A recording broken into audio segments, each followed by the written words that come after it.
today. I don't know. I should be live now. So, all right, everybody. Well, the day is finally here. Hopefully, we're going to have John on today. Let's see here. I'm just checking my messages. I'm waiting to hear back from Erica. Oh, she's messaging me. Okay. So John just messaged us and let us know that he's going to be a little late, which is totally fine. I completely get it. I got to tell you all, we have been really, really excited about having John on the channel doing this interview. And some of you regular viewers got to be there in a kind of a private group thing we were able to do, because the first time we tried to do this interview, YouTube was having some sort of problem. There were several broadcasters trying to go live that were saying that they weren't able to, and we were catching that news on Twitter. So, and thank you, Erica. She says she can hear me live. Let me know if the sound is okay, the levels are all right and everything, video. And then, yeah, so technical difficulties galore. The second time we were getting ready to have the broadcast, the internet went down. Or no, I'm sorry, the power went out here. Well, technically, yeah, we had no internet either. We had no power. And then, let's see, I just scheduled anything for a placeholder. Well, I had forgotten that I had done that, and so John messaged me earlier this week, and I wrote him back, and I didn't see his response, and I didn't even realize that I had just pushed the new date for a Monday or Tuesday. I had just done I picked a random day in the future just to hold the event, and yeah, oops. So we're gonna have him on today. Anyway, so I'll start by talking a little bit about John over at JMD Apologetics 101, and I believe this video in the description there should be a link to John's website, as well as his Patreon, and I think maybe his YouTube page. But again, JMD Apologetics 101. You can find it there. John is a brilliant young man. Well, I won't give his exact age, but he's just a real sharp guy, apologist and theologian. I would even say philosopher. And I thoroughly enjoy watching his content on YouTube. I try to pop in from time to time in between when I'm studying. Like a lot of the guys that I watch, that's sort of when I end up watching, whether it's Braxton Hunter's material, Trinity Radio, which is also Dr. Hunter, and Dr. Pritchett, which we love. And, you know, we get a kick out of watching Mike Winger. I mean, I go on and on. John McCrae over at What Do You Mean? Right? So David Woods, I mean, you name it. I don't, some ladies and gentlemen that do what Erica and I do, they will not watch other Christian content because they're busy watching stuff to refute, and I understand that. But for me, I've tried to really just put a lot of good content in to my mind. That way I'm constantly sort of feeding myself and studying. I do read atheists, I do read atheist scholars, but not as much as I absorb Christian content. I do like to know what others are saying and thinking. I tend to respect more atheists that are reasonable in the context of what is actually out there. So it's generally going to be atheist scholars like Graham Oppy. I've currently got a book of his on. It's a fairly thin book. I can't think of the name of the series right now, but it's on atheism and agnosticism, I believe. And Brother Corinth, Erica told me you're here. Great to have you, brother. I realize this is last minute, so. And we're grateful that anyone that does pop in now can make it. And I promise you it'll be worth it. John's a very sharp guy. And listen, we want your questions. So if you have questions, you guys and gals have questions, put a Q in the comment section. And that way, when Erica sees that, she will forward it to me. Some of you may be wondering, where's Erica? She's over in the other room. And that's because this was sort of impromptu.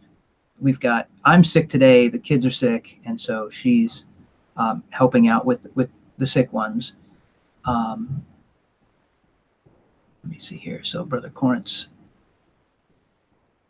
Oh, yes, yes, yes, yes. Oh, great. I'm glad to hear that. Brother Corn said he had taken our advice and listened to some of Mike Heiser, and he wasn't as weird as he remembered. And yeah, Dr. Heiser can. There was a time when I think for a lot of us, things he said were very, I don't know if groundbreaking is the right word, but he wants to sort of get people thinking about the Bible and approaching it and scholarship and whatnot. And so that can sort of sometimes be eye-opening, and you're like, what? This is sort of strange. But then when you go back and listen, other times you're like, oh, yeah, okay.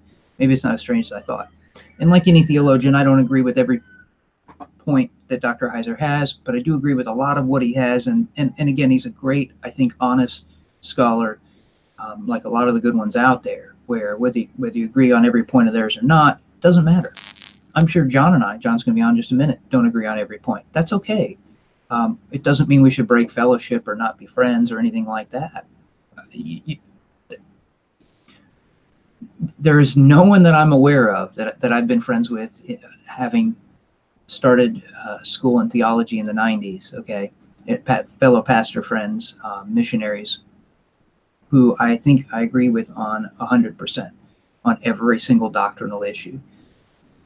It doesn't mean that we're far, that there's miles apart between our two positions, but we don't agree, verbatim on every single point in the exact same way. So that's not unusual. What strikes me as odd is when people, and I'm not talking about Corinth here, I'm just sort of pontificating on the whole topic, but when people want to break fellowship with others because they differ, and that really breaks my heart, because that shouldn't ever be the case for us. And that can happen when sometimes folks want to take an issue that's not a gospel issue and they sort of try to move it over into the gospel issue area, and then say, see, you're not, you're a heretic, or you're not saved, or you're not a Christian because this is now a gospel issue and you're not adhering to it. And that really troubles my heart, because that's something that somewhat intellectually dishonest. Again, I'm not talking about Brother Corinth. I know I don't want anyone to misunderstand me, because I piggyback those two thoughts off of one another.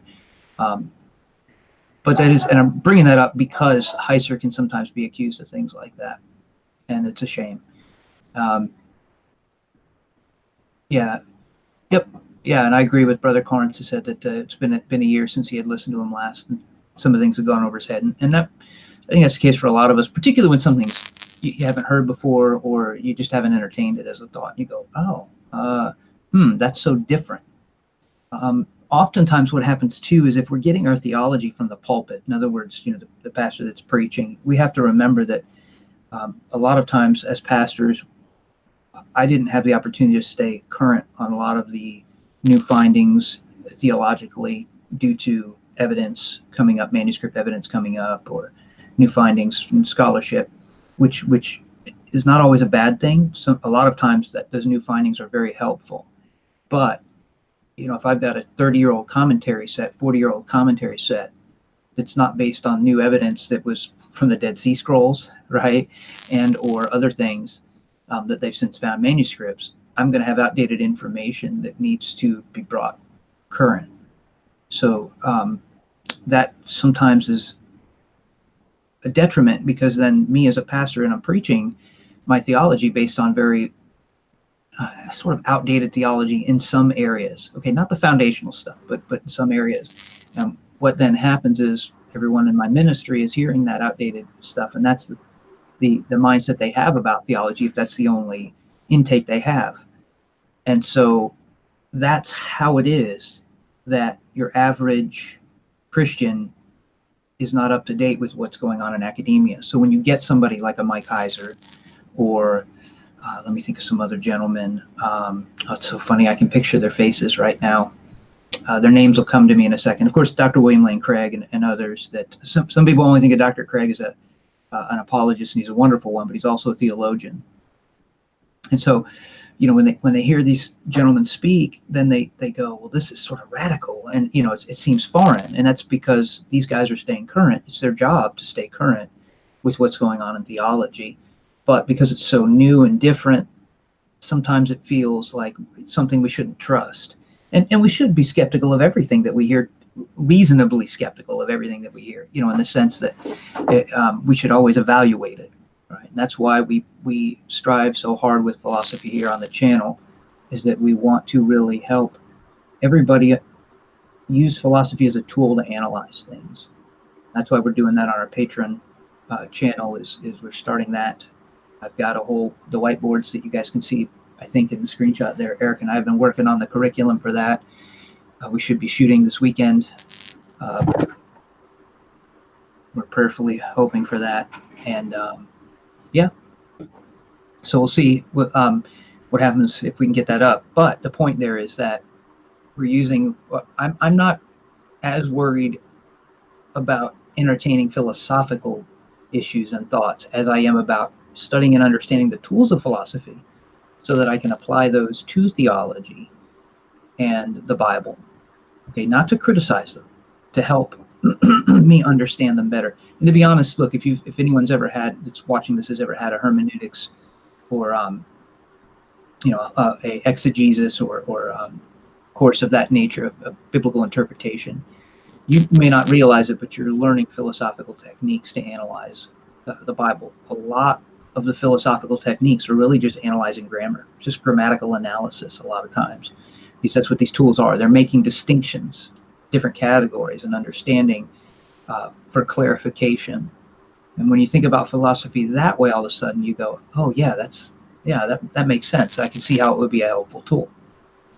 If we think of philosophy as being, the exercise in thinking about unimportant things, which is often what people think of it as, then yeah, certainly that's what we call poisoning the well. In other words, you're sort of throwing something out there like that, where when people hear it, of course they don't like it. You've tainted their view about what it is, and that's not really factually correct about what philosophy is. Now, granted, it can seem that way because sometimes philosophers do and can entertain things that don't seem relevant to everybody else, but it's for good reason.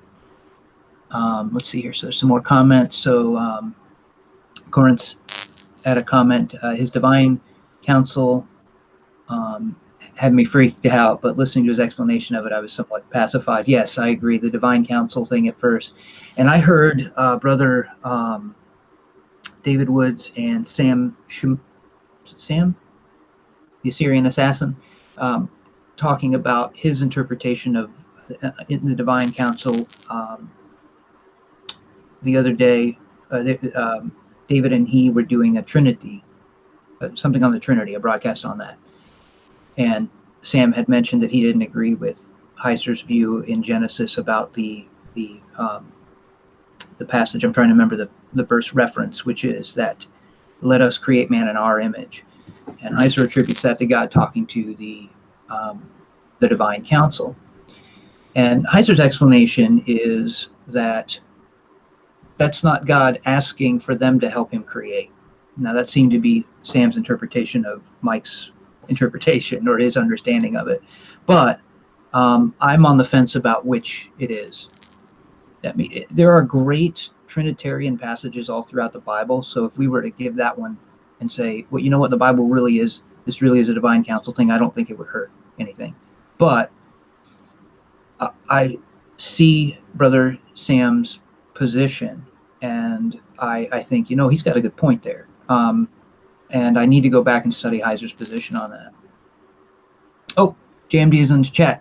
I'm here too. Oh, okay, great. I was just going to say, Erica, ask John if he's here. Great to have you, brother. Yeah, I've been here for I think 6 or 7 minutes. Oh, I'm sorry. You could have interrupted me anytime, brother. Oh, I didn't know if you were answering people's questions, so that's why I didn't want to. Oh, thanks, man. You're too kind. I was just sort of killing time talking about. There were some comments in the chat, but we were just having fun talking. Man, I'm so glad to have you on here, brother. Is my fan too loud? You're okay. Hot where I'm at. Oh, okay. You don't hear my fan? I can barely hear it, but I'm using this earpiece. So let me know through our chat function here if it's too loud. Yeah, I've got fans running in the background too in another room, so I apologize for anybody. Let John and I know if our stuff is too loud. We'll fix it if we can. But yeah, John, I want to apologize, man. We've been trying to have you on for so long, and things keep falling apart. I have to apologize for being late. Oh, you're fine, brother. You in my eyes, you can't do any wrong, so you're good. But thank you. Yeah, the man, I saw your interview. If anybody hasn't seen it, on, was it Trinity Radio that you did? I know it was with Dr. Hunter and Pritchett, but I don't remember Yeah, which. yeah, it was. Well, it wasn't on Trinity Seminary. That channel was on Braxton Hunter's channel. Okay, yeah, you guys will have to check that out. It was a great interview. I respect both those men and John. I respect all three of them, and so it was. I enjoyed watching that, by the way. So it was great. So I'm worthy of 15 atheist dislikes. I'm happy. yeah, and you guys brought up a good point about the trolling with that. We had that go on a video Erica did where she just said, "Hey, ask your atheist friends this question," and it was just a simple like she had asked an atheist friend something like, why are you an atheist? I think she phrased it as, what made you become an atheist? Well, they had a fit. We had like 400 views on the video within a week, which is the most views we've ever had on a video. And it got, like, I don't know what, it was 20 dislikes, and they're just swarming on the channel. And I mean, at the time we had like 60 followers or, subscribers. I'm like, where's everyone coming from? And I think y'all had pointed out that maybe there's a chat or something where they go and I don't know, or they share it or something like that. But well, if you have atheist subscribers, they're most likely hit the notification bell just to instantly dislike your video and not even watch it. Yeah, that seemed to be what was happening. Was a lot of them were leaving comments, but they had failed to watch the video, which was only like 4 minutes long. And because their comments, you could tell, if you know what I mean, that the comment was sort of like, if you watch the video, you would know that doesn't make any sense, or it's irrelevant. Well, my most attacked video by atheists, surprisingly, it doesn't have too many dislikes, but I think I said, depending on how many atheists watch this video will have a lot of dislikes. A lot of atheists watch it, but I think they took that comment and I decided not to dislike it because of that. But the video was Is Atheism Worldview? A few actually watched it, surprisingly, and actually tried to counter my arguments, and then some just didn't watch it and were like, it's a lack of belief. Yeah. There's no belief system in it, even though that's a belief system. Right, exactly, and that was the big comment was, well, I this is a default position, and it's just a lack of belief, and just very few thoughtful comments, because they would start to say, well, it's just a lack of belief, but I don't believe there's a God. And I go, well, wait, so you realize you just which position are you holding? Because if it's just a lack of belief, but yet you don't believe in God, those two don't seem like you can hold them and be consistent. So, I mean, I get it. They could say, I guess, that, oh, well, the position is this, but I'm holding to this, whatever. But yeah, that seems to be the big thing currently. And it's funny because I was talking about Graham Oppy before you came on, and I think Capturing Christianity just did a thing where he quoted, Cameron quoted him, where he says, yeah, no, atheist is the statement that there is no God, essentially. Now, I don't want to put words in Graham's mouth. I don't think that is verbatim. I'm just paraphrasing there. But Graham says that in his book, and he's polite. He says, now, not all atheists may agree with me, but this is what the position is. And I would agree with them. Is that your experience, that you run into that a lot, where atheists are saying that it's just a lack of belief? When I first started out, yeah, it's not so much that anymore. I think Steve McRae, who's a skeptic, has debunked that, and I think most of them have realized, oh, it's a bad definition and position to take because it leads to absurd contradictions like rocks being atheists. Yeah. But yeah. I think one can hold to a lack of belief, meaning that I'm just not convinced. And I'm fine as long as you can say, well, what are you not convinced of? And have you actually looked at all the arguments and considered what theists are actually saying instead of just saying it's a lack of belief, I'm unconvinced. By the way, nothing would convince me, like Matt Dillahunty and other atheists who follow his reasoning. Right, which would be, yeah, just I don't know if question begging is really the right thing there, but yeah, it exposes the bias, nevertheless, when they make statements like that. They're trying to take Hume's position, I think. And you go, all right, but if you're going to be that skeptical, I don't know how you'd live that in everything else, because you can't. You just, that level of skepticism is untenable, I think. And if you examine their life, you'd see they're not that skeptical about anything else. So.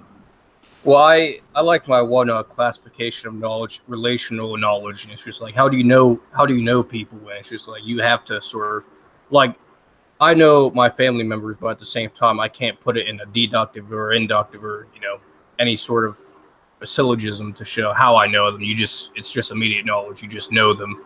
Just like atheists take that for granted, and a lot of the time they hate deductive reasoning or a priori reasoning. Sometimes I think a lot of them hold to induction as their main sort of reasoning, like Tom Jump. Yeah, you'll see that a lot, where they'll even hold to scientism, whereby they'll say that evidence is only that which can be empirically verified, and it has to be, the criteria is so strict, and again, it's unlivable, and it's self-refuting, it's self-referentially incoherent. It can't meet its own standard when they do that. Did you see the IP versus Aaron Rod debate? What was the topic on that one? Is Christianity dangerous? No, that was just recent, right? Yeah. Aaron Raw, he's like, in the past 20 years, no Christian has been able to give me scientific evidence. And that may be the case because, first of all, I don't think God is a science question. I think you can use inductive reasoning to infer miracles, like with the case of the resurrection and so on. Yeah. But if verification or through test tubes or the scientific method, I don't think you're going to find God that way. And that's probably why he hasn't found evidence for God, because he ignores philosophy. I think he's made it explicit that he rejects philosophical notion as evidence and so on. And he's definitely like a logical positivist, and holds to scientism. Right, which again is self-refuting, ironically, but also that it's interesting because I've heard this before, and to me, it's puzzling in the sense that, like the Kalam uses science data. Now, of course, it's I guess some would call it circumstantial or second order, depending on how they want to classify the evidence. In other words, it's not direct evidence of God, scientific. But it doesn't matter. We don't have direct evidence about a lot of things that science studies. We don't. We just have to. We have to have that sort of secondary evidence for certain particles. When you get down to the subatomic level, we have to have indirect evidence for black holes, depending on how you want to look at that. Gravity. What is? We sort of know what gravity is, but I think the statement makes sense. What I'm saying there is that we can theorize and test things, but we're not looking at direct evidence that way. So again, that standard, that criteria seems too strict to me. But I mean, I think there would be inductive evidence for God, but I think that would be, referring to the past and coming up with the best explanation, basically. Right. Like for black holes and gravity, as you mentioned there. Yeah, and so it's sort of strikes me as odd because most, and I think you know what I mean by this. Most philosophical arguments for God do, like the Kalam, rest on a lot of scientific data. And granted, yes, we have to make an inference based on the scientific data that we have. God is the best explanation for this event, or the beginning of the universe, for instance, in the Kalam. So whether we're talking about cosmic background radiation, the redshift, or different things that would support that. And same with, for instance, like the teleological argument, all that scientific data there that says, the universe is finely tuned. So yes, granted, you're not measuring God directly; it's indirect evidence. What were you going to say? Sorry. Well, the fine tuning actually is, there's a lot of scientific evidence, obviously, but a lot of it is mathematics, and of course, science presupposes mathematics and logic. Yeah. So the fine tuning, the premises are almost deductive. Of course, the conclusion will be inductive. Right. The inference to the best explanation. And then you have the ontological argument, which is just based on pure definition and logic. And I think that can, if it's successful, be a proof for God's existence.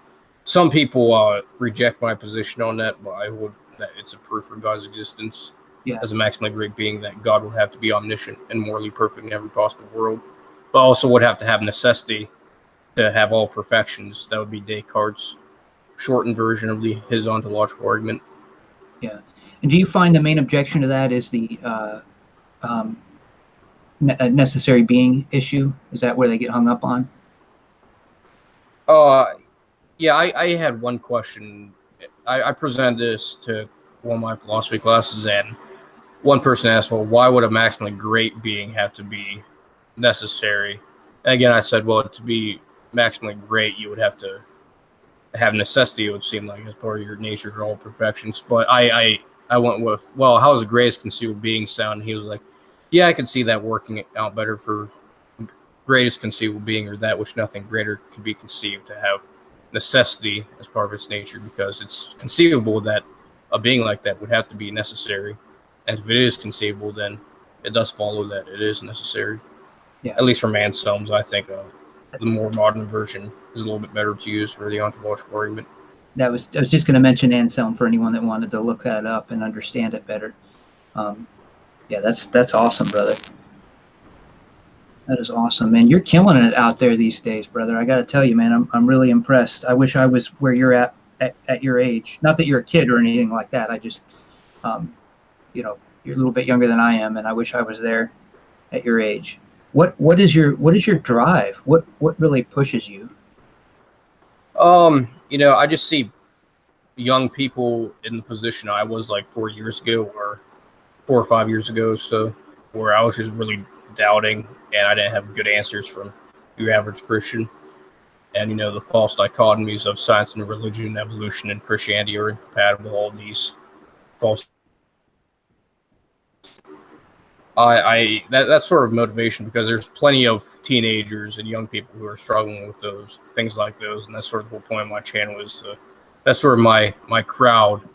I have some young people watching. I honestly don't know what my audience is made up of. I know some atheists, which some atheists I respect and actually watch my content and give good criticisms, and then mostly Christians, I would say, are my audience. But basically, to reach the young people whose minds are being attacked, and to strengthen Christians' faith in general, I guess. So that's sort of my motivation, because from my own personal testimony, so that sort of fuels the fire, you could say. Yeah, that makes sense. That's awesome. What do you see yourself doing when you finish school? Something in apologetics, or, you know, maybe something in philosophy. Amen. Like a PhD in philosophy, probably. Yeah, that's my goal too. One day.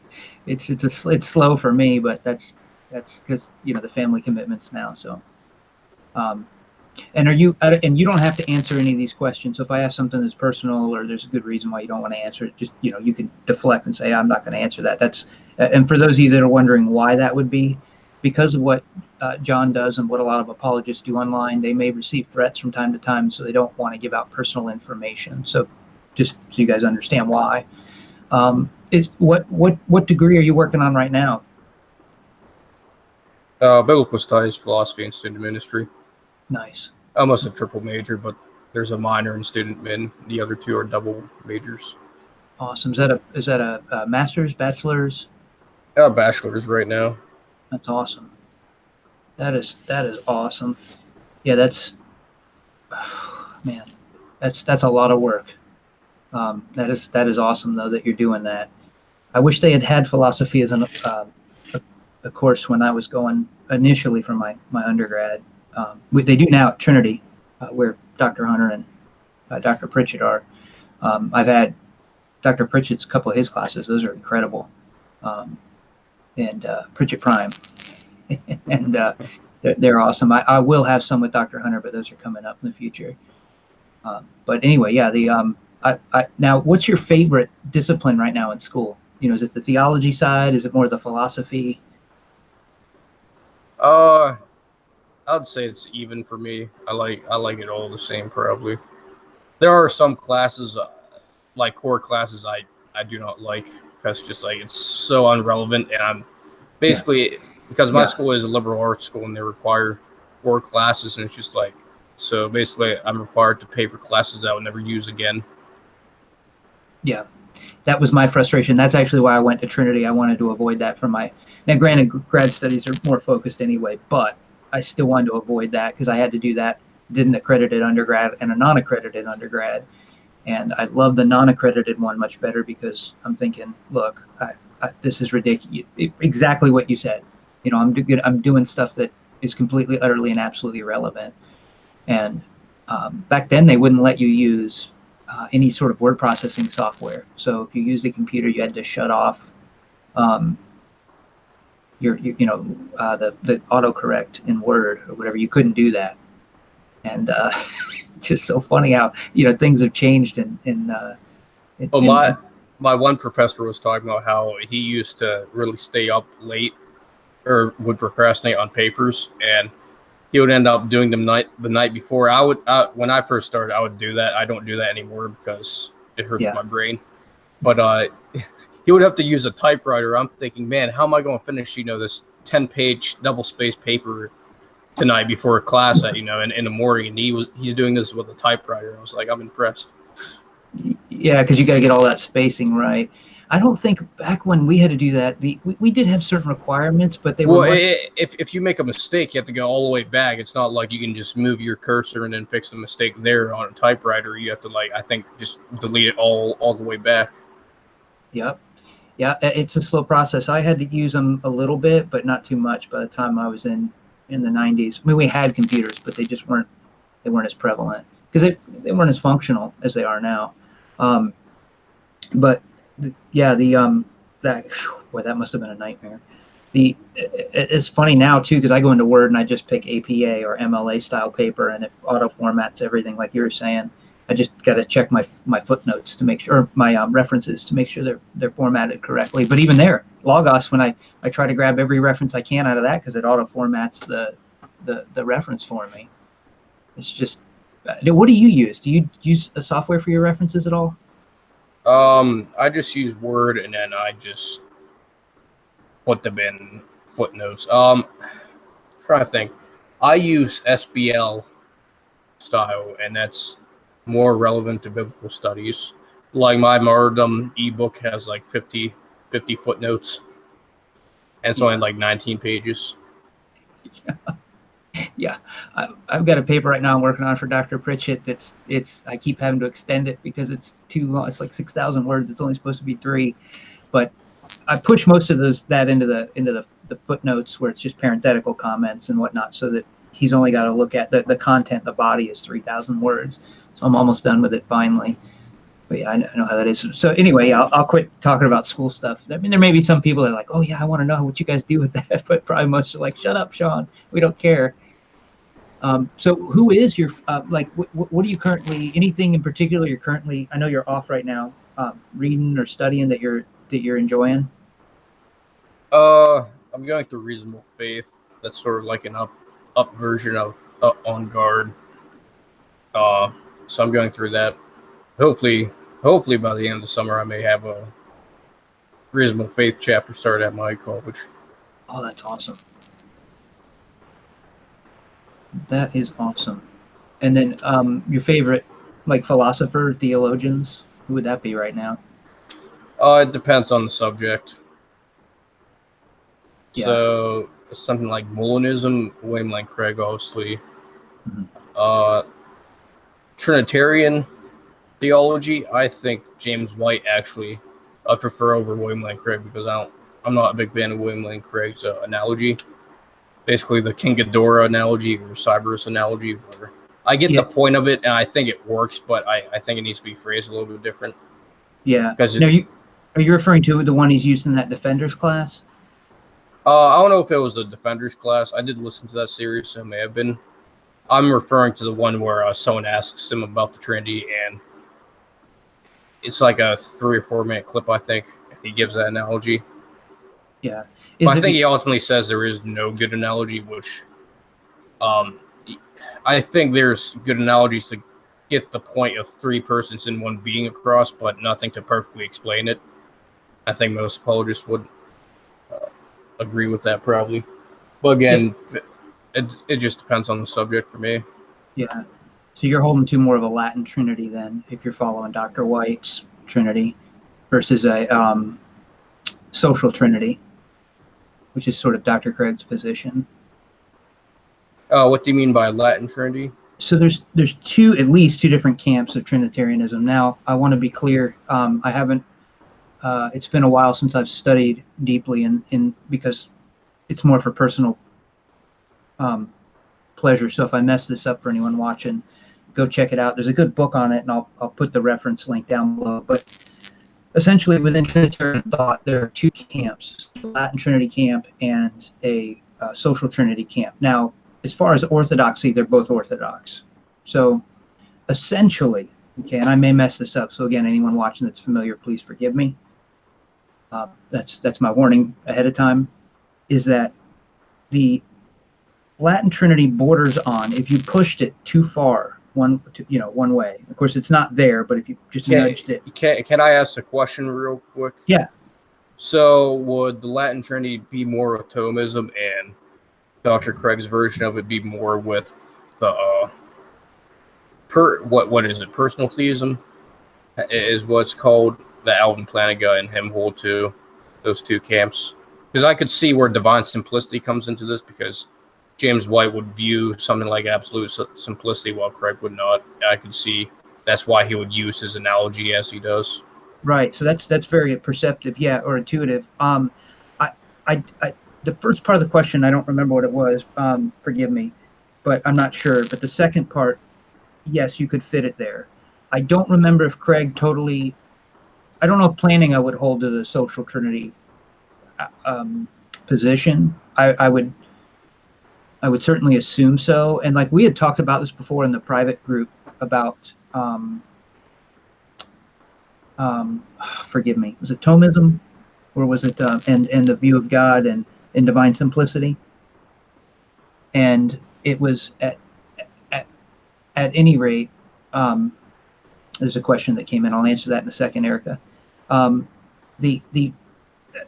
use this analogy here, and it's not a very good one because any analogy is going to fall short. But if you've nudged and I'm pretty sure it's Latin Trinity, not Greek, is the question.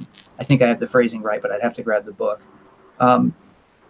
That is that it borders on almost, and again, it's not there, but if you pushed it hard, it would be, when I say monotheistic, I don't mean monotheistic the way all of us hold to it, but I mean like Arianism monotheistic. In other words, one God, different roles, right?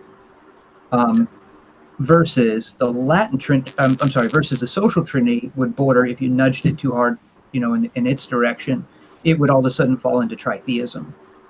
So again, neither position is actually that, okay? And I don't think anyone in either camp would accuse the other camp of that positioning.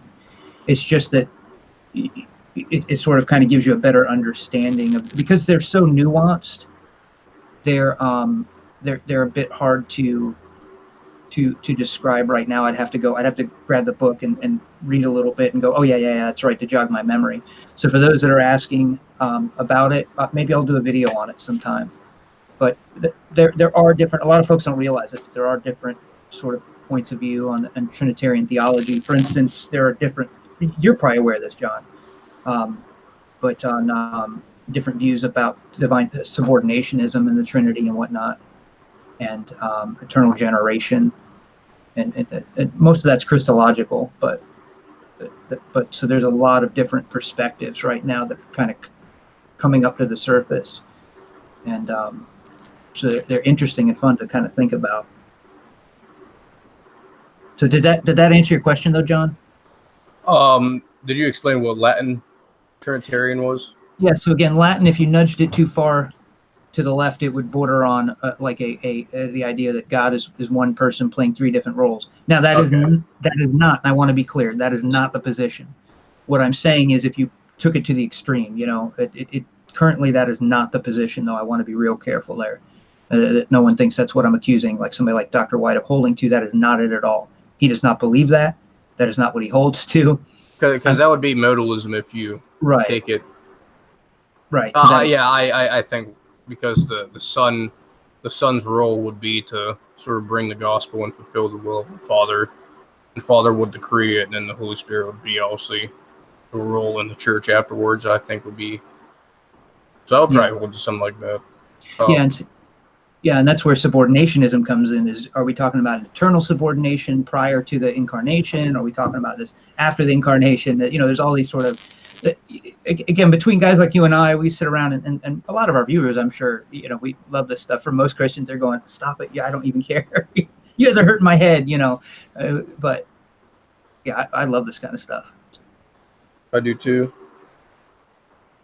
Yeah, yeah, and I know we've talked about our views on different things before. I'm trying to think what else. I've got a list of questions I'll just go to. Um, it, let's see here. I know we've talked about this before, and so with the private group, but if there's anything that you wanted to add, epistemology, where do you kind of sit in that right now, or are you not really messing with that too much yet? So I'm an eclectic. I think I said that before. I'm trying to Yeah. remember what epistemology I hold to. No, that's fine, brother. And yeah, eclectic is fine. I think we were talking about this last time. I think it was Trent Doherty or somebody recently maybe it was a book I read. I'm sorry, guys. I've got so much on my plate right now. Well, I sort of hold that there's different knowledge claims. So there's different ways to know different things, because obviously I think this is why I think you have so many different views on epistemology, is because you must have category errors, because you try, like Aaron Raw does with scientism, he tries to apply scientific knowledge to almost everything. And of course, you can't do that with relational knowledge. There's no way you can scientifically test how you know other people exist or how other minds exist. It sort of gets into metaphysics. I sort of define metaphysics as principles that aren't dependent upon the laws of physics. So something like reality exists no matter what. Even if there's no matter, space, or time, something would still exist. That would be a metaphysical principle, and there's other examples like that. Gotcha. Or the principle of sufficient reason would be one, that everything needs an explanation for its existence. But I think there's three types of knowledge. I ultimately hold to the justified true belief, but I think you almost have to change what that means sometimes with different categories. So relational knowledge, I described earlier, sort of propositional knowledge, which would be the deductive and inductive reasoning, or mathematics, all those categories. And then procedural knowledge, which would be my brother taught me how to do things. He's an electrician, so he has much knowledge in that area, but he's not good at the propositional stuff.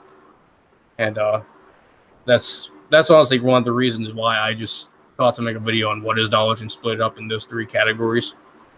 Because I obviously have procedural knowledge in some things, but my brother has. I had him in mind. He has more knowledge in those things than I do, and I have more knowledge in propositional stuff than he does. And I sort of just was thinking about that when I did that video. But yeah, I have a video of what is knowledge. I basically split it up into three categories and then go into things like in those categories. So I would hold that you can have deductive reasoning, inductive, and I guess a good way would what apologetic approach you take, because that obviously is basically what apologetic epistemology should we take. I'm ultimately a cumulative case, that every piece of evidence makes a stronger case and rises the probability of something being true. I don't like to use numbers, because I don't think, with my finite mind, I just don't think I could just calculate something like that unless I somehow can with mathematics. So I go by the certainty of, I'm more certain than not that this happened based on all the pieces of the cumulative case we have. I think there's times when you can use pre-sup apologetics, and obviously I think cumulative case is classical apologetics. Just you don't say you can prove it all, because I don't think you can prove it all. So I guess that those would be my thoughts. I think there is justified true belief, and you can also have warranted true belief. Yeah, I think you hit on something that I've been thinking about recently, and I think you nailed it, which is that a lot of times with these camps, whether it's epistemology or different fields, is that oftentimes they become so splintered and fractured that they're trying to handle every problem with one tool, wherein I think you hit it, is that reality is that there are many different ones, and that all of them have their place. And it's because, yeah, with most epistemologists, they'll lump that the sources of knowledge, if you will, into rational or a priori, and then they'll separate a posteriori, or experience. So in the way you mentioned your brother learning, that sort of thing, or and even here they sometimes define them differently. It really doesn't matter, you know what I mean? Because everyone's going to describe something slightly different. That's another thing, is people think that because one philosopher describes something this way, everyone else does, and it's wrong if you don't describe it their way. And that's not been my experience. But yeah, I think you nailed it, brother. Is that we've got sort of, if I understood you correctly, and if not, please correct me. But that we want to sort of try to solve everything this way, and then fail to realize that no. There's different sources of knowledge, and all are acceptable depending on the situation, if you will. Is that right? Am I picking up what you're?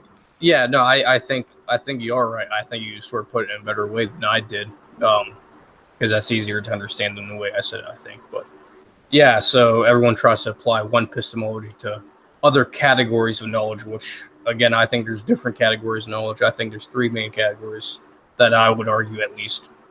And when you try to apply, let's say, something like in your marriage, I don't think you would apply propositional knowledge to your wife in certain categories. Right. I was thinking about that. Yeah. No, you're absolutely right. And even how like if I ask you, how do you know your wife, you're not going to give me a mathematical equation or deductive argument. Premise one. Yeah, right.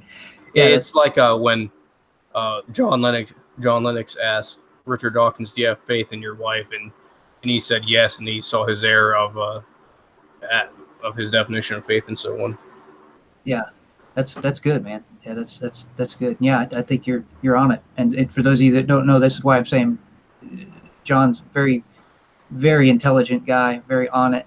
I don't think I was thinking about these things when I was in your age range, and I'm impressed, brother. So that's awesome.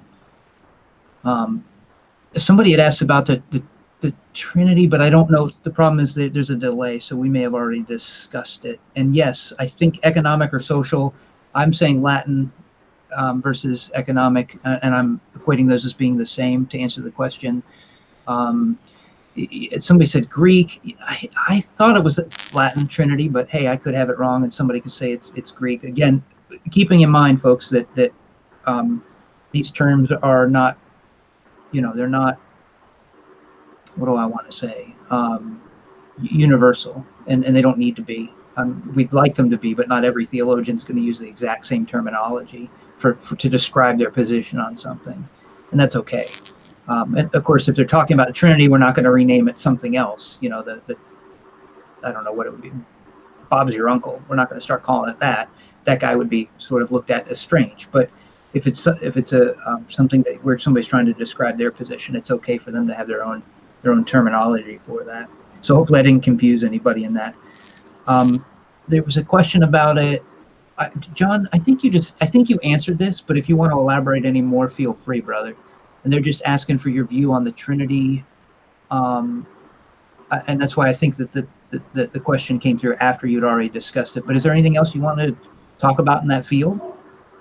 Well, I think God is one in essence and three in persons. I think all camps of Trinitarianism hold to that. Yeah. And I think that's all you need to defend for the Trinity to be coherent. Did you see my one video, is the Trinity logical? Yes, I did. In fact, I saw that. Well, I've seen most of yours, a lot, particularly within the last year or so. But yes, I'm pretty sure I've seen that. Yeah, time is sort of one in essence, but it has three different ways of past, present, and future. They all have the essence of time. That's actually a Matt Slick analogy. I sort of like that. Of course, you can get into the concept of personhood and being and so on, but that's not the point of the analogy. If you start going into that, then you miss the point of the analogy. Yeah. No, that's good, brother. I like that. Yeah, and I think also, separate but co-equal is the way we used to have it in school. I don't know if that's still considered orthodox or not. And I say that because there is some argumentation over the divine subordinationism and or eternal generation. So I don't know if that's still. I think Dr. White's book holds to that, though, that they're separate but co-equal. That the Father's not the Son. The Son. I mean, that's obvious. Yeah. That avoids modalism. But yeah, that makes sense. I mean, most Trinitarian theology is fairly standard. I didn't want to shake it up too much, guys, when I said that like economic or social Trinity. They're not that splintered, so I don't want anyone to think they're that big of a deal. There are some that may, staunchly plant their flag in one or the other and say that if somebody's holding a different one, then they're not orthodox. But I've not seen that to be the case in my study, unless you took it too far, like with anything. You take it too far and you becomes non-orthodox. So anyway, awesome. Let's see. I got some more questions here. Any particular thing in philosophy or theology that you're currently dealing with that you find interesting, that you're like, oh yeah, I really want to dive into this deeper? Now that you asked that question, there was something I've been focusing on, and then I just left my mind.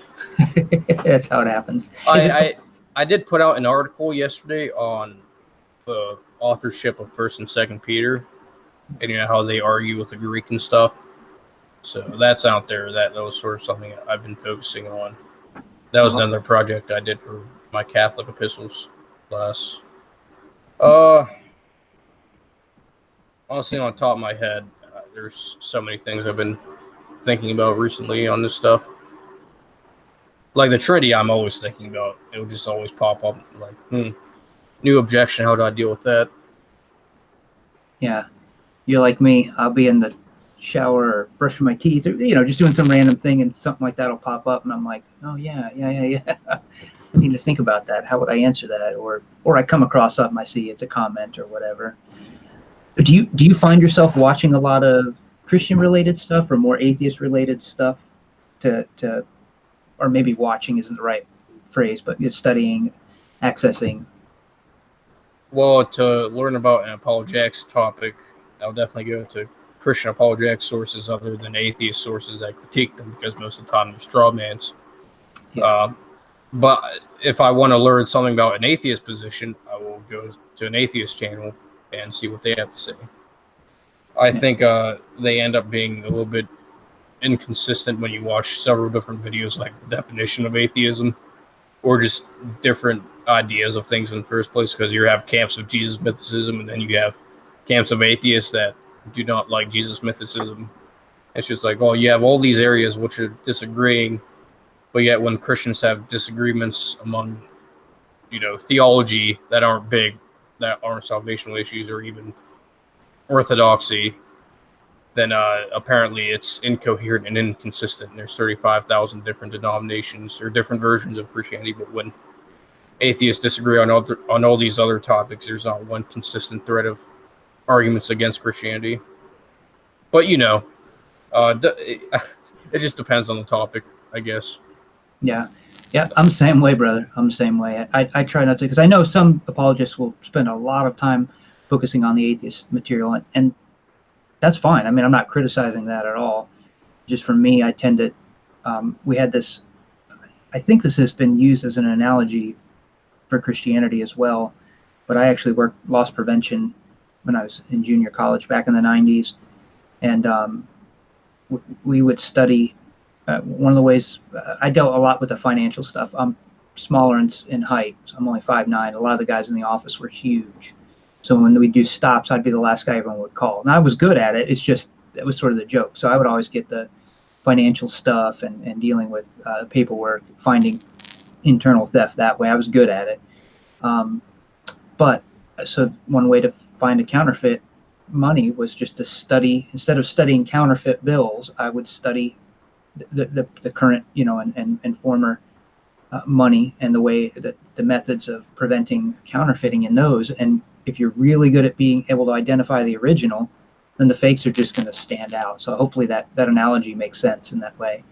As far as apologetics goes in Christianity, I find it, for me, more beneficial to study from those sources, so that when I see something else, I can easily identify where it's falling apart, or where it's falsely, like you said, straw manning, or just misrepresenting our position, or whatever it might be. I agree. It's funny, my father sort of did the same thing. He worked at J.C. Penney's, and his office was literally right at one of the entrances. And he was telling me about a story where literally two guys in masks just came to that entrance and literally just grabbed a whole bunch of clothes, and then they had a van parked, and they literally just did that and then left. And by the time he got out, he saw the van leaving. Yeah, those are professional. Yeah, exactly. Mine was Sears, and then Target when Eric and I were up at Trinity Bible College, which is up in Jacksonville, Florida. And we'd get professional ones that would come in, and you'd put out a bolo, be on the lookout for, or somebody else would. And so you'd be watching for that guy, because if the guys like that would do it at one JCPenney's would then go usually to another store, nearby, and they do it in series. A lot of times they're related to organized crime. You see that. Particularly, they'll target certain things. Like if you have a store that has pharmaceuticals, they'll target Tylenol, aspirin, things that are not behind the counter, specific things, and they'll come in and wipe the whole shelf. Just come in, with a bag and then take off.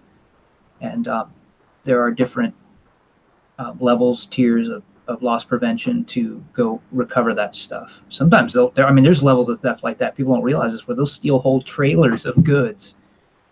Like they'll come in, and if guys, truck drivers parked, and they'll pull up, unhitch his load, and then hitch it to their vehicle or whatever, and take off with it, or however they steal it. It's just mind-boggling, the level of theft that goes on there. So yeah, I can only imagine. That's cool though that your dad did that. I enjoyed it. Yeah, I think he did, but I think the people he had to deal with, he probably didn't enjoy as much. Yeah, I understand that. Yeah, that's funny. Yeah, so have you? I'm curious. Do you get being in? Well, I guess you're going to. You said it's a liberal arts school. Is that correct, or is it a Bible? Well, it's both. Okay. So I'm guessing you probably don't get a lot of professors that are, or do you? Maybe let me not presume. Do you get a lot of professors that give you flack over your position in Christianity? No, they're all Christians. They're all Calvinists, but this is why sometimes I lose respect for James White, because I have 7 Calvinist professors, and I've had some of the best theological discussions with them I've ever had. And it's just like, oh, we have a disagreement in soteriology, but at the same time, it's just like we have good conversations about, well, some people will literally just get upset if you even disagree with them, that the slightest possibility of them being wrong, and then they get offended. It's like, okay, don't think you're being very humble, but whatevs, I guess. Yeah, no, I agree with you on that position, is that no matter who's doing it, and I totally wholeheartedly agree with you, brother. We have Calvinist brothers that watch our channel. We all get along fine, and we can have civil discussions about the issues, and I have no problem with that whatsoever. But it's when folks want to, sort of, I don't know what the right word is, but I know what you're saying. Be ungracious or misrepresent your position, or try to label you a heretic or whatever it is, and it just it breaks my heart. I guess that's what I'm saying, and there's no need for it. And so, yeah, I'm with you on that. I've enjoyed watching Dr. White until I think this last year.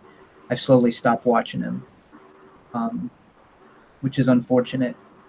But with his position, and I don't know. I mean, there's nothing wrong with being zealous for your position, but am I picking up what you're putting down there in that? Well, with James White, he'll be very humble with, like, I saw a interview he did with Steven Anderson, and out of all the people you should flip out on, King James only is, and it's just like, I have respect for him when he's being humble and having this conversation. But then when it comes to people like Leighton Flowers, William Lane Craig, who disagree with him, for some reason, it's Calvinism. He gets all offended and acts condescending and arrogant, like he says they're Christians, but he acts like they're not. And it's just like, you're this way with fellow Christians, and it's just like with people like Steven Anderson and Muslims and so on, which you're supposed to be humble in your apologetic approach. He is, and I just find it weird and for some reason, it's Calvinism. He acts like that. I don't know why. Yeah, that's a good point, and I agree with you there. And it sort of breaks my heart, and I've sort of stopped watching him as much. And I hope he'll change. And I know Leighton's doing everything he can to try to,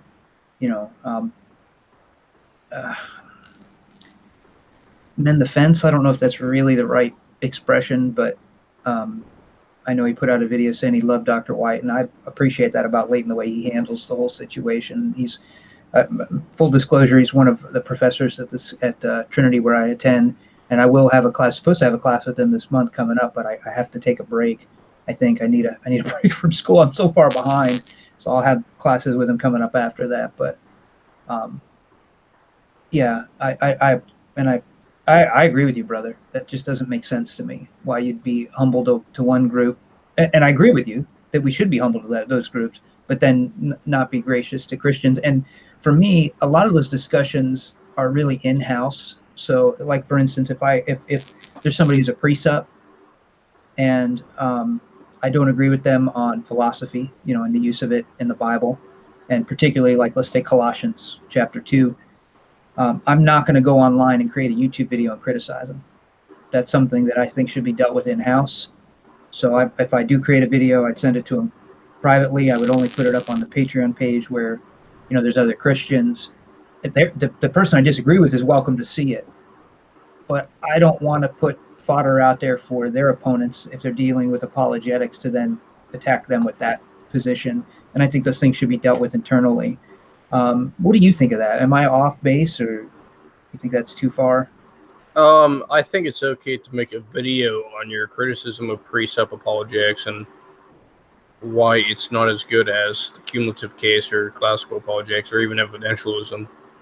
But it also depends on if it's Van Til, Satan, Brunkate. But at the same time, you shouldn't maybe address the person themselves and act all condescending and so on, like they're due with, like many reformers in that camp will do with William Lane Craig. And it's just like, dude, you act like, well, it's funny because at one point, yeah, God can use classical apologetics, but then they criticize it, and it's just like, it's one or the other. It can't be both. Yeah. And I think God, even if precept is the right approach, God seems to really use classical apologetics, because William Lane Craig has brought God has used William Lane Craig to bring a lot of people to Christ and so on. So, and Lee Strobel and many other apologists. Yeah. Just like I see it being, it's almost self-evident when it's more successful than precept apologetics. Yeah, and I had a conversation with a brother who broke fellowship with me over this very thing, and he had accused Bill Craig of not even being saved. And because I said this very thing. Well, that to me can almost fall into heresy, because you're making that claim against someone who clearly is, and it's just like, why are you making that claim in the first place? You're almost going to cause division. Yeah, and then it was the same thing, and I kind of pushed back on that. He retracted it, and I appreciated that. And then he went on to say that he's not presenting the gospel correctly, or how do we, and I went, what? Bill Craig's put out a lot of material on the atonement. I have one of his books. So it's not like you can't go look at, his position. And the gentleman wasn't a Calvinist, so I couldn't figure out. I was scratching my head, but because he was just so entrenched in this sort of angry presuppositionalism that he had, bought this kind of stuff hook, line, and sinker, and it really grieved my heart, because I don't think we should be doing that, to brothers in Christ and whatnot, and accusing them of that. It's one thing to say, hey, I disagree, like you said, I disagree with your position, or I disagree with this position. But it's a whole other thing to attack the person. It becomes ad hominem, and I just think that's wholly inappropriate. So I think it is too, and is immature. Yeah, it's unfortunate. So yes, let me continue on the I think. Did you think of those topics that you're currently finding interesting and working on? Well, the ontological argument, I'm planning on doing a response to Paul Gia's video on that, so I've been studying that a little bit more. I'll probably be doing a video on 1st and 2nd Peter authorship.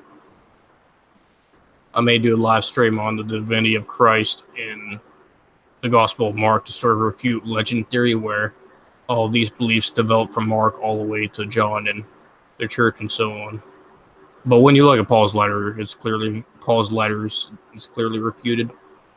All you need is 1 Corinthians 15, 3-8. But I guess those would be some topics I'm tackling now. There's nothing in particular that stands out from what I usually study, I guess. Yeah, I'll have to go check out that article you did on the First and Second Peter. I love textual criticism, higher, lower, so I'll have to check that out. What's your website address for the viewers? I think it's in the description, but just in case. Yeah, Christian Truth through apologetics.com, all lowercase and all together. That's, at the time, it was a good thought, but it's a little bit long for a website address. But I haven't had too many problems with that. Yeah, and nowadays everything we just put links anyway, so it's not like. But I get what you're saying, but it's hard too, because all the short names are taken. So, what are you going to do? I think it was it Eric Hernandez and I don't remember if it was on air or off air. We were talking the other day about. It was off air, and we were talking about screen names and stuff. Just trying to find it. When you sign up for something, you got to pick a name nowadays, and you type something. They're like, nope. You're like, come on, are you kidding me? Who in the world has the screen name? I want the screen name, or why can't I find a screen name? You just start typing random dumb things, and that's taken. And so website addresses are no different, when you're trying to get one. So I get it, brother. So yeah, that's awesome. What made I think I already asked you what made you start apologetics. I had another related question. I'm trying to remember what it was. I know you did an argument. Was it you did one with, I think, where you and Dr. Hunter, you were interviewing him, and it was 5 arguments. Was it on free will? Well, I was sort of developing, I'm still in the process of, but I'm sort of developing a Sorites argument that libertarian free will basically points towards the existence of God. One of the main premises is that a maximum great being would have libertarian free will, especially if he's the creator of time, space, and matter, and that has a beginning, and those really determine things in that sense. But you can get into quantum mechanics, but there would be no prior determinism beforehand, so it almost would seem like the creator would have libertarian free will, being the originator of all actions, you could say. But I would find that if a being is restricted by something external, then he can't be maximally great and not have libertarian free will. But that's sort of one of the premises, I guess, of the argument. Oh, I like that. That's good. I know I've heard the objection before, and there's a pretty simple way around it, that if God's omniscient, how can he have free will if he knows what he's going to do in the future? But I'll just stick with middle knowledge that God knows what he would do in any given circumstance. Yep. And that if he were to do otherwise, that would be the principle of alternative possibilities, and that's not necessary for libertarian free will, unless you define it as being able to do otherwise, which I don't think is the best definition, but you can still use that. I think the principle of alternative possibilities is easily compatible with monism. Yeah. Because if you were to do otherwise, then logically prior, obviously temporally and chronological, there's a different order, but logically prior, you have the ability to do otherwise, and if you were to, then God would know. And if God were to do something other than, let's say, X, and he could do Y, and God will just know that he's going to do Y. But he's also omniscient, so there's also he's just going to know, and he'll just be able to do it. Yeah, and I've heard the response to that. I've heard a response which I like too, which is the fact that it's modeling something quite simple, actually, that God has a current and non-current knowledge. In other words, a current being things you're currently entertaining, thinking about. Like, until I just mentioned this, I wasn't thinking about a bologna sandwich. All right, until I just picked something random in my head. So that was not a current until I, chose to think about it and became a current knowledge. So in the same way, there's no reason that God needs to be maddening himself, even though he has perfect knowledge. That it doesn't mean that he has to be entertaining that perfect knowledge. That in other words, he can have access to it when he chooses to, and that avoids that problem of needing to necessarily know what he's going to do later, and therefore being determined somehow, which again is reverse causation anyway. But nevertheless, that's an interesting solution that I've heard to that. Never heard that. That's an interesting response. I haven't heard that one. Yeah, it's a current and non-current. knowledge. And I thought about it. Yeah, it makes sense. There's no reason why he needs to be entertaining everything that he knows, having perfect knowledge, which is also another thing that I've heard. I think we were talking about this before. It was Tom Jump's one of his objections to God, because God has omniscience, and he quantifies that as being infinite knowledge, and that's the problem. Is he's quantifying God's attributes as being infinite instead in of the actual infinite sense. right, and committing yeah, exactly, category error. Yeah, making a category error there, where I think it's Bill Craig who actually, instead of calling it, all knowledge or whatever, he calls it perfect knowledge, and I actually like that description a little better. It avoids the confusion with some of these things. There could be a huge number of propositions. Also, no human mind is going to know those all, but in a way, God's knowledge could be finite in the sense that, let's say, there's trillions of propositions God could know. That's still really unlimited to us and infinite to us, but at the same time, it also depends on how you view God's knowledge as well. Right, and you're right on that. Yeah, it's a good point. Yeah, but yeah, exactly, not infinite in the way that Tom Jump is thinking of it there. It seems to be a category error, and yeah. But yeah, the current and non-occurrent knowledge, access to knowledge, seems to be a way to avoid the problem. And so it's interesting, and I don't think that would limit God in any way. I'm sort of still, with a lot of things, and I don't know if you're the same. I'm open to, like for instance, different Christian positions. I am open to somebody changing my mind. In other words, if I'm currently holding to a social trinity, and somebody says, I really think, like the economic trinity, I think you should entertain it.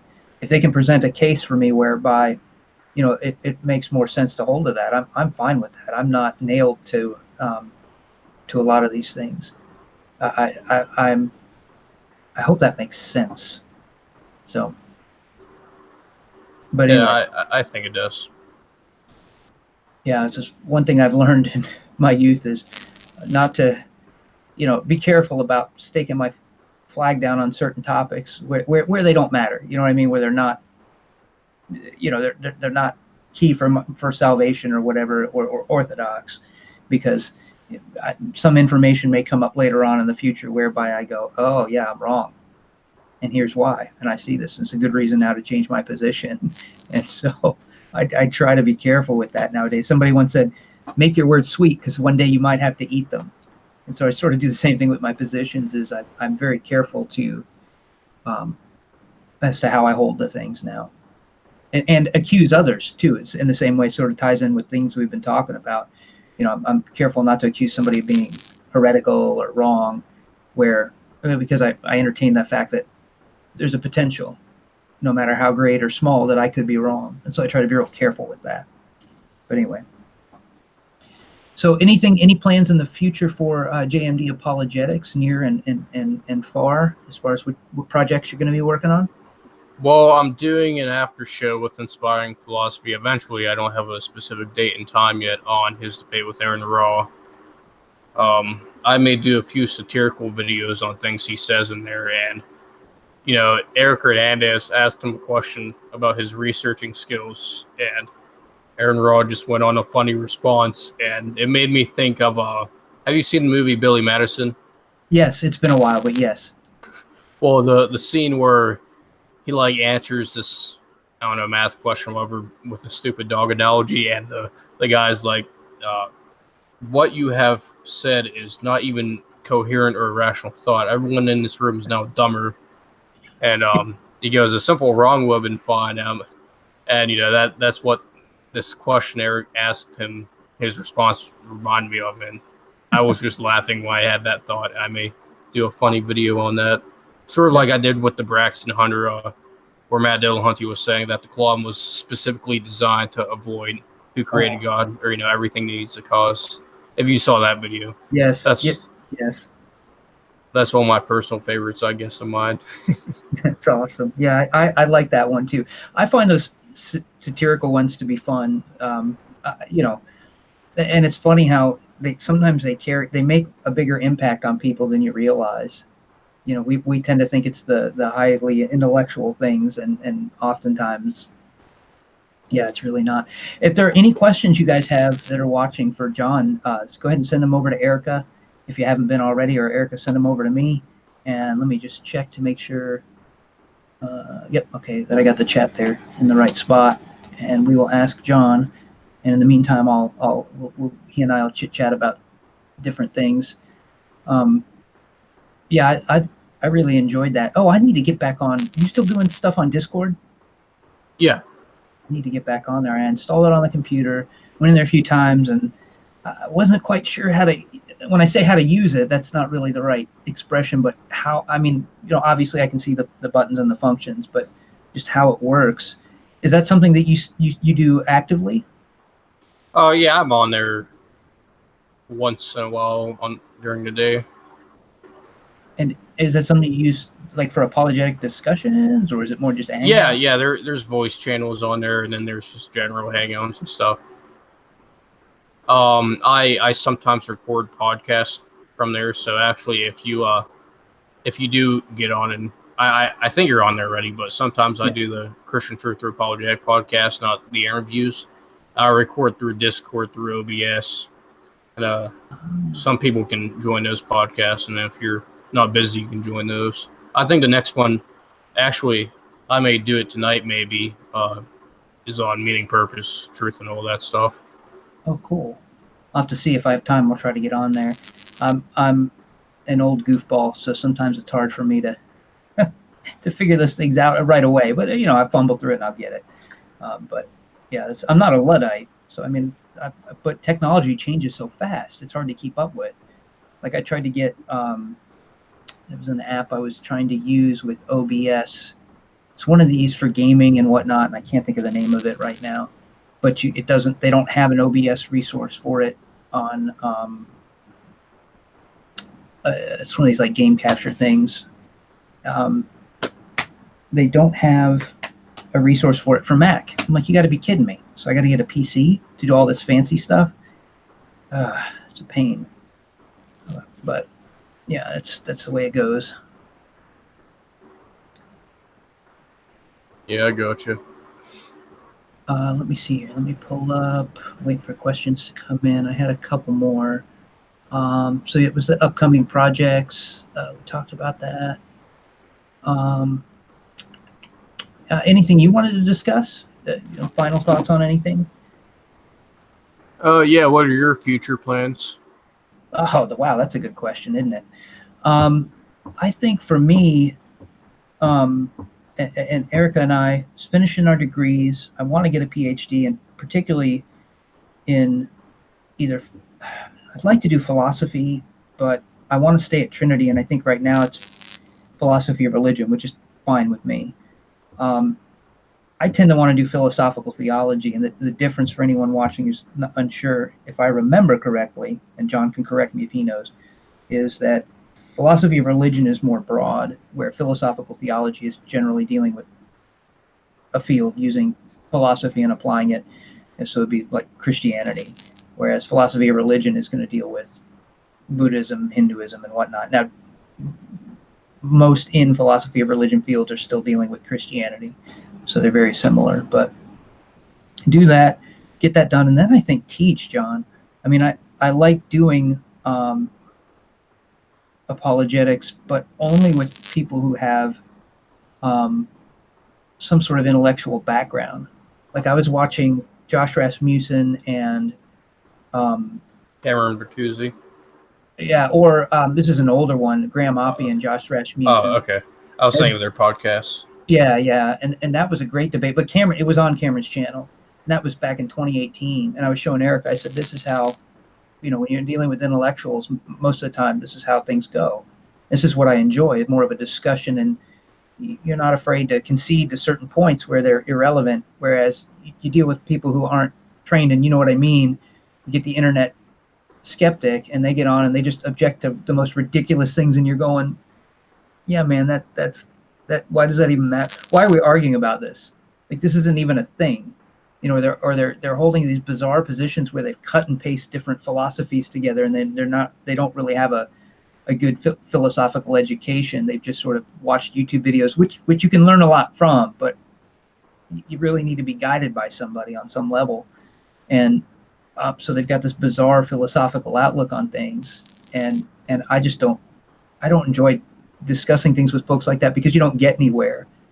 I'm not sure if that makes sense, but so for me, I don't mind doing debates, but it's going to need to be with somebody like a Graham Oppie or somebody who's intellectually honest and sophisticated enough to where I don't have to explain simple things. I hope that makes sense.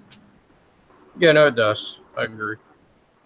I know Dr. Craig, I don't think debates anyone who's not degreed in a particular field, and I sort of at first used to scratch my head at that years ago, and now I understand why. I'm like, oh yeah, I get it. It's got nothing to do with trying to protect his reputation. I think he just doesn't want to be arguing. Well, it's only because to avoid debating Matt Dillahunty because he knows he would lose, obviously.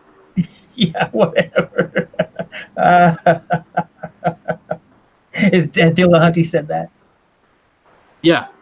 Oh man. Oh, these silly statements. And it reminds me when I hear stuff like that, I always laugh because I don't know if you're familiar with the Back to the Future trilogy, but there's there's this little subplot in the film where Marty's Michael J. Fox's character Marty is challenged to a street race or something, and he's always being baited into, people, are you chicken? He gets baited into things. And when I hear objections to somebody not debating, oh, you're just scared you'll lose, it reminds me of that film where I'm like, you think I'm dumb enough to fall for that I'm just gonna, oh yeah, that's what it is, I need to prove that I'm not scared, so I'll debate you. No, I'm not going to debate you because it's not worth my time.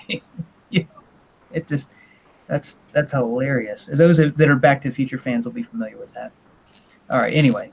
Well, as we learned from Avengers Endgame, Back to the Future is untrue. Oh, I haven't. Is that the second of the two? Avengers Endgame? Yeah. Where it's sort of funny because they sort of like adopt a B theory and A theory of time when they try and do time travel. Because they hold to like the block time where you can actually go back to the past where they're still playing out. Because they go back to the first Avengers movie, basically the New York fight, and they're all there, but now there's two of them, and that leads to many paradoxes. But at the same time, they're like, well, it becomes your new future when you go there, and that's sort of A theory talk, and it's sort of funny. But it's counterintuitive to the Back to the Future, time travel, and Ant-Man is like, so Back to the Future is BS, basically, and it's sort of funny. That's funny. So there is a question that came through, and sorry guys that we didn't get to it. I was my phone got disconnected. I'm using WhatsApp, guys, through my computer, and so the phone needs to have connection. It lost it. So the question comes from Corinth. John, I think this is to you, and it is about the ontological argument, and he asks as two parts. First, do you believe it's a valid argument? And second, do you believe it has any practical value if it is a valid argument? Yeah, I think it is valid because I think it follows that if it's possible that a maximally great being exists, then it follows that he must exist in every possible world to be maximally great or necessary. And then for practical application, I think if we're talking about for evangelism, even though I think it honestly could be one of the strongest arguments for God's existence, most people are not going to understand it unless they do an in-depth study like apologists and me and Sean have done on it. So I would say if you're talking about practical application in that usage, unfortunately not, because most people haven't taken basic logic classes or philosophy classes in high school. And most Christians won't know about that, unfortunately, which is the whole point of apologetics, is to get Christians familiar with all the information. So I would say if that's what he means by practical use, then I'd say unfortunately no. Or generally speaking, no. Now, if you come across someone who's actually thinking this way, then sure, use it. Yeah. If you got somebody that understands the philosophy, I agree with John. You're dead on, man. Once again, yeah, that's awesome. Good point. It's frustrating because a lot of folks can't. They don't. It's hard to understand if they're not familiar with the philosophy in it. To them it's going to seem silly. I guess maybe that's a good way of expressing it, but yeah. excellent point. And I would agree with everything John said. He's dead on. That I don't.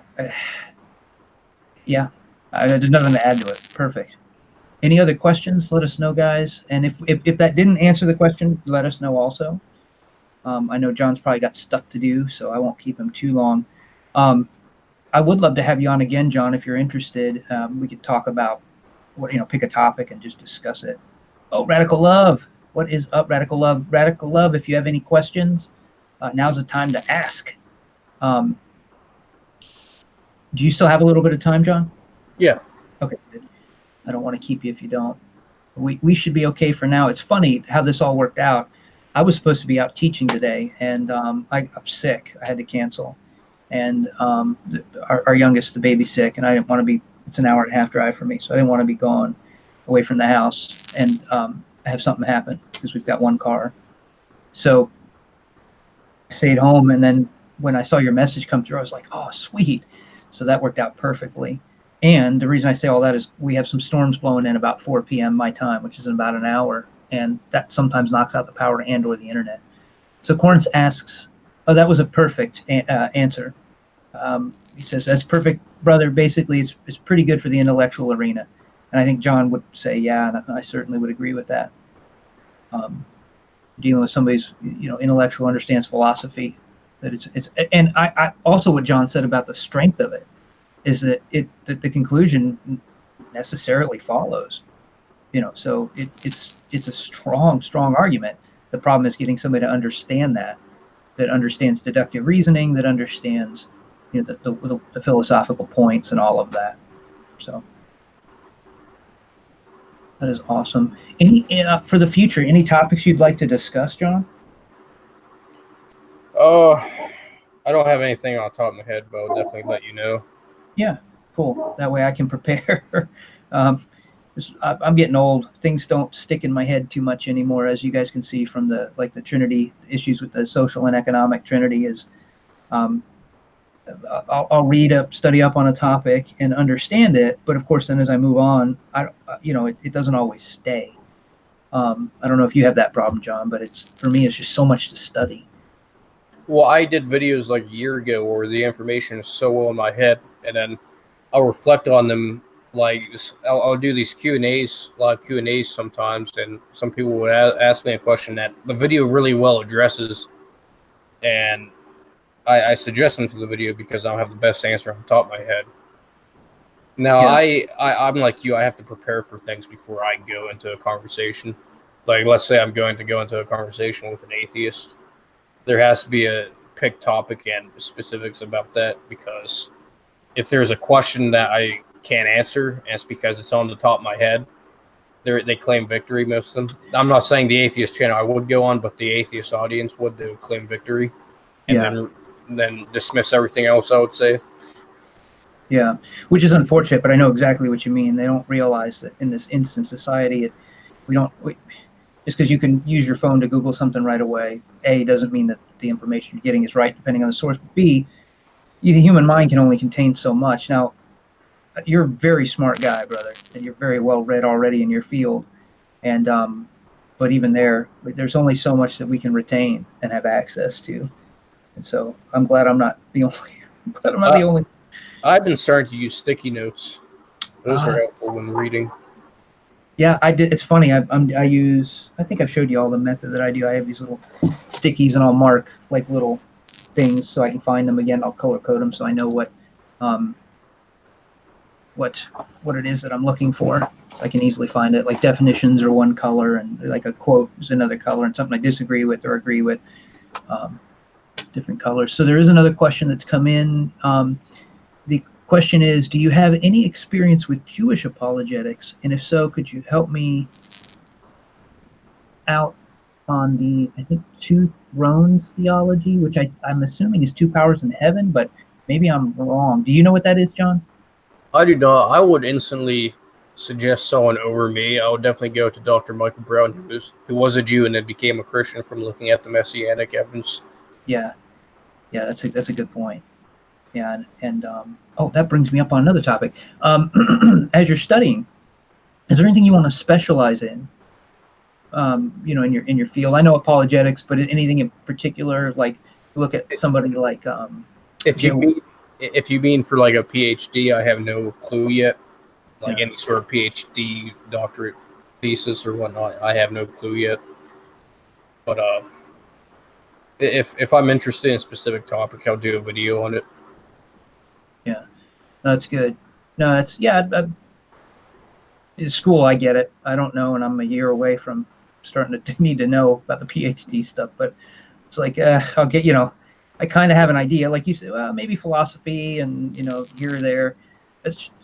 I know I keep talking about it, but Trinity is such a good school compared to other schools I've been to. That's really where I want to go. So whatever they have available, that's probably where I'm assuming they'll take me as a PhD student. You know, there's a good chance that maybe like, no, Sean, we keep watching your videos, and there's no way, there's no way we're taking you for that course. We regret taking you for your master's, but assuming that I slipped through the cracks, yeah, I know what you mean there. I think what I had in mind, but it's sort of reflecting on the question now, may not be maybe a silly question. Sometimes you'll see apologists that will focus on a certain, not methodology so much, but a way to get the method across. Like J. Warner Wallace will use his background in you know, legal field and you know, different areas. You see. So I hope that makes sense. That was sort of what I meant by the question, but like I said, it's sort of a silly question. Let me see here. You are always doing something. There's another question. You're always doing something, John. How are you managing your time? Well, this is a good question. Any tip on management, as well as how to squeeze in study time effectively? So I also have a clip from my J. Warner Wallace interview, where I sort of ask him the same question. So that'll be a video reference. But I'll have a sticky note set up on my computer monitor or somewhere where I go to instantly in the morning or whenever I wake up, and like, oh, this is what I need to do today, and I'll just sort of do that. You know, I was working a little bit, 40 hours a week, so I'd work from 8 to like 4, and then the rest of the time I would just dedicate to apologetics and so on. So I guess you have to fit in your free time. You have to add up. You have to like go through all hours available, excluding sleep, because obviously, unless you can like somehow study while you're sleeping, then that would be very beneficial. But I don't think anyone can do that. So I would just tally up all hours you have available, and then fit apologetics into those hours. So if you're working 40 hours a week, you get home. Now, if you have a family and stuff, then I probably won't be the best person to ask for that because I don't have a family, so I have more time. Yeah. So it also depends on the circumstances as well. Yeah. And do you pick like a topic where you may look at multiple resources, or do you tend to pick a book and sort of try to read through it? Well, for the Peter epistle article, I used the one commentary I had that goes through all the Catholic epistles, and then I used a cross-examined article that is a pretty good summary. And then I actually used the Apologetics Bible because they had a great summary of the objections, because when you first get to it, they go through the authorship, like a quick page on it. And I basically used a lot of sources from there, from the Apologetics Bible, dealing with the 5 objections to the authorship of 1st and 2nd Peter. And I'll just use various sources, and then sometimes I'll just use a book like my medieval philosophy articles. I'll just use the authors themselves, Thomas Aquinas and St. Anselm, just go from them instead of people who give their interpretation of it. So I'll give the quotes and then what they most likely meant by it and so on. Awesome. That's really helpful, brother. And yeah, and I get the sleep thing. And unless you're Radical Love, Radical Love's been up for the last 3 weeks, hasn't slept yet. So, but I'm kidding. Radical Love has been known to stay up for a day or two. But anyway, yeah, that's good advice, brother. And that's something that I think we all. It's hard to find. The one good thing about the family is, like for us, the kids will keep me on track. So I try to do daily family devotions, Bible study time, sometimes twice a day if we're fortunate, and family prayer time, which can be tricky to make sure to include that kind of thing when you're an apologetics junkie or when you're dealing with it. Because sometimes, for me, I don't know if you're the same way, John, sometimes my Bible study may be whatever I'm preparing for a lesson, if that makes sense. So it can, I don't want to say fall through the cracks, but if I don't have a daily set time, it's really easy to go, oh man, I'm getting ready to go to bed and I'm like, did I even pick up my Bible today? And I feel terrible about that. And I don't know, do you set up a time for that as well for you, or do you just find that it sort of it is something that you're doing because of your studies?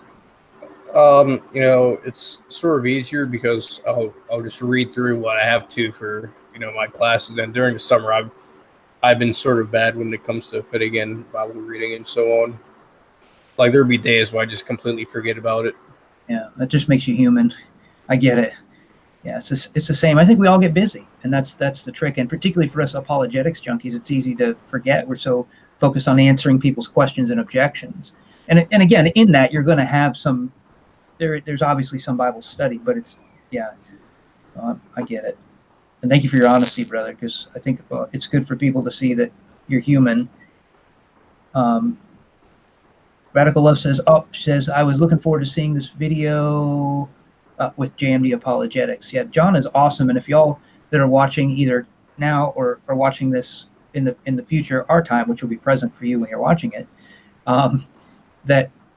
please go and check out John's channel, JMD Apologetics101 on YouTube, and subscribe. He's got awesome content. He's constantly putting stuff out.